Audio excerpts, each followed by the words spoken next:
Have you ever looked at your own life, your career or your hobbies, and felt like you just have way too many completely different interests? Oh, absolutely. Like maybe even conflicting interests, and you just can't fit them into one single version of yourself. Right, because society kind of demands that we pick a lane. Exactly. We're constantly told to build one cohesive personal brand. Society loves a neat little box. It really does. But what if the secret to absolute creative mastery isn't about compromising? What if it's not about blending all your interests together into some, I don't know, watered down middle ground? That's the real question. What if the secret is deliberately fracturing your identity, splitting yourself into pieces so that you can conquer entirely different worlds in their purest It's forms? a radical approach, but a fascinating one.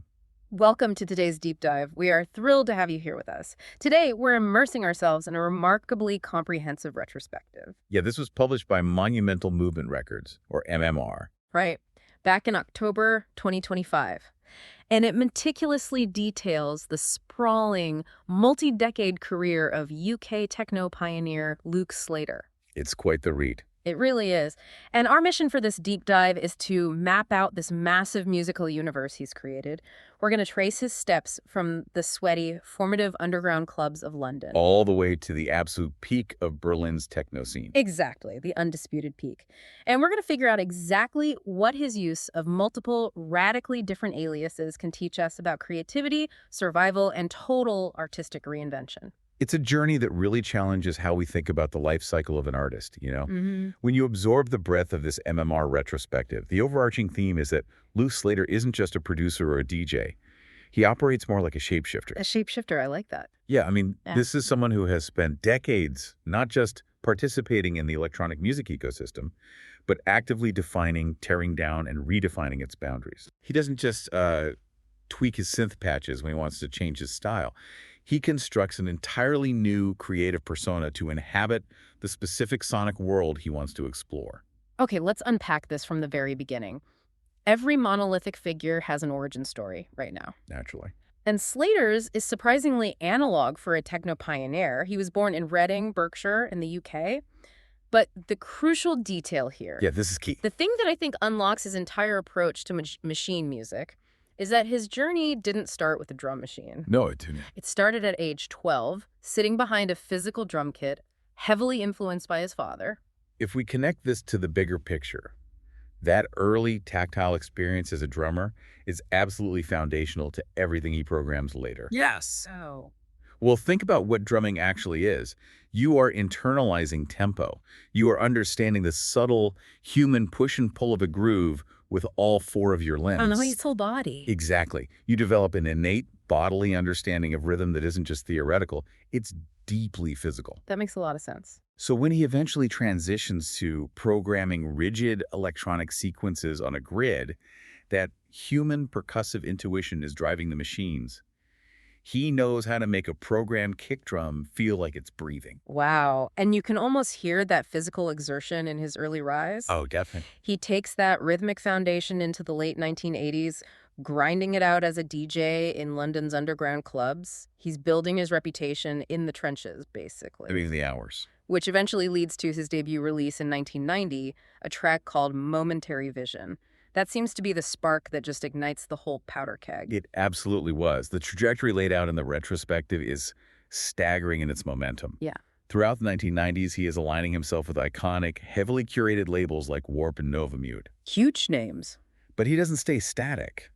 As the global techno epicenter begins to shift, he shifts right alongside it, eventually becoming a defining architectural pillar of Europe's techno scene. Which brings us to Germany. Yes. The text heavily emphasizes his deep ties, as we move into the 2000s, to Berlin's legendary Bergen Club and its in-house label, Osgutton. And making that leap from the UK underground to the undisputed holy grail of German techno requires an immense amount of adaptability. It really does. But he didn't just walk into Berlin as Luke Slater from Reading. No, he didn't. He created a monster to dominate that specific space. Which brings us to arguably his most infamous and enduring alter ego, born back in the early 90s. Planetary Assault Systems. Yes, Planetary Assault Systems, or PAS. The retrospective refers to this project as the ultimate symbol of peak time techno. Peak time techno. It's a great description. And if you listening right now have ever been on the floor at Oscar during a peak time set, you know the physical toll that bass takes on your chest. Now imagine being the architect of that sound for 3 straight decades. It's wild to think about. The architecture of Planetary Assault Systems is fascinating because of its sheer stoicism. The sonic identity is incredibly specific. It relies on relentless, punishing hard kicks, dense, heavy bass lines, and these very vast cosmic futuristic acoustics. It's massive. But structurally, what makes PAS so devastating on a dance floor is the length and the arrangement of the tracks. They're huge journeys. Exactly. These are long, drawn-out compositions designed specifically to bypass the conscious mind and induce a trance state. There are no pop structures here. None at all. There is no compromise. It is pure, unadulterated tension meant strictly to manipulate the energy of a dark room. That's what blows my mind about this alias. It is completely uncompromising. It's meant to shake the concrete. Literally. And it's incredible how PAS evolved over the years while maintaining that exact ethos. He didn't just stay in one era of techno. No, he adapted. Right. He moved his label affiliations to make sure Planetary Assault Systems was always at ground zero of whatever the most cutting-edge club sound was at the time. And that adaptability is key to his survival. In the 1990s, PAS was heavily releasing on Trezor. Yeah, for anyone following the history, Trezor was the quintessential Berlin institution of that era. It was literally a bank vault, right? A literal bank vault that birthed the city's hard techno identity. But as the culture progressed into the 2000s and the aesthetic shifted, PAS found its new home at Ostkütten, cementing its place at Bergen. He just knew. He instinctively knew which label would provide the right context for the evolution of that alias. And when you look at the discography the column lays out, it's like reading a timeline of techno's evolution. I'm looking at this list, and you have something like the drone sector dropping in 1997. Right, and the drone sector is largely considered an early industrial masterpiece. That is so intense. It's dense, it's metallic, it sounds like heavy machinery operating in a vacuum. But then, only 2 years later in 1999, he releases Atomic Funkster. A total shift. Exactly. This is where we see a significant shift. He pushes PAS into a hard minimal evolution. He strips away a lot of the dense industrial noise and leaves behind this skeletal, incredibly precise rhythmic framework. Which feels like it requires so much restraint. To go from massive industrial walls of sound to something completely stripped back. It takes serious discipline. And he just keeps reinventing that peak time wheel. In 2009, we get Temporary Suspension, which really defines that Ostkütten era. It really does. Then in 2016, there's Archangel, which the retrospective notes brings in this expansive, cosmic, almost spacefaring feel alongside the hard beats. Oh, huge. All the way up to 2022, with an album called Devotion. The source literally calls Devotion the pinnacle of modern techno. To be producing the pinnacle of a genre 30 years after you started? The stamina is just absurd. It really is an unparalleled run. It is. But here's the thing that makes this retrospective so compelling. What's that? If you only knew this artist as Planetary Assault Systems, if you only knew the guy who makes the walls sweat at 3 a.m., Yeah. you would be missing an entirely different hemisphere of his creative brain. Here's where it gets really interesting. Because you would logically assume that someone who spends their life engineering the hardest, most stoic club tracks imaginable would just live completely in that aggressive headspace. You would think so. But right in the middle of the 90s, right as PAS is taking over the world, Slater launches another alias called the Seventh Plane. Yes. And it is the polar opposite of everything we just talked about. Where PAS is pure physical aggression, the Seventh Plane is completely introspective. It's night and day. It's floating, it's dreamy, it's meditative. The source describes it as a fusion of ambient music with the profound lyricism of Detroit techno. It's a massive pivot. The Seventh Plane is the exhaust valve. It proves that he isn't just a utilitarian club DJ engineering tracks for a functional purpose. Right. He is an artist deeply invested in providing an immersive, emotional listening experience. The M&R column refers to this era as the abyssal world of ambient techno. That's a beautiful phrase. It is. This is music designed for the mind. It's for putting on your headphones and staring at the ceiling, not for losing your mind in a strobe-lit warehouse. But I have to ask, isn't that essentially career suicide? Or at least a massive risk? How do you mean? Well, If you are at the absolute height of your fame as a techno DJ in 1994, and your fans are coming to you to get their teeth rattled, why risk alienating your core audience by suddenly dropping an ambient meditative album? It's a brilliant question, and it gets to the very heart of why aliases are so powerful. Okay. Releasing an album like My Yellow Wise Rug in 1994 requires immense confidence, yes. But by compartmentalizing these sounds into different names, he manages audience expectations perfectly. Ah, He isn't bait and switching his fans. When a DJ buys a record with Planetary Assault Systems printed on the sleeve, they know exactly what weapon they're getting for their set. right. But when a listener buys the seventh plane, they know they are explicitly agreeing to dive into that ambient abyss. He trained his audience to understand his different personalities. That makes total sense. It preserves the integrity of both projects. You don't have aggressive kick drums ruining your ambient meditation, and you don't have ambient synth pads softening your club tracks. Exactly. And the work he did under the seventh plane is clearly very precious to him. In that single year, 1994, he dropped two ambient landmarks. Huge ones. The Four-Cornered Room and the one you just mentioned, My Yellow Wise Rug, which the article highlights as a highly spatial experimental masterpiece. It really stands the test of time. And decades later, between 2016 and 2018, he actually went back and curated a massive archival collection called Chronicles Verse 2 and 3. Gathering all that Warp Records era material and unreleased ambient tracks into one retrospective. It's a whole parallel legacy. Exactly. And the compartmentalization doesn't just stop at separating the aggressive from the ambient. Hmm. As we move into the late 2010s, the retrospective details how Slater used the concept of an alias to explore an entirely different dynamic. Which was? Extreme collaboration. Right. So we've seen him as the isolated club architect and the isolated ambient philosopher. But in 2017, he decides to become a team player, and he forms a project called LSD. Can be clear, this isn't just a casual side project. No, this is a techno supergroup. Definitely.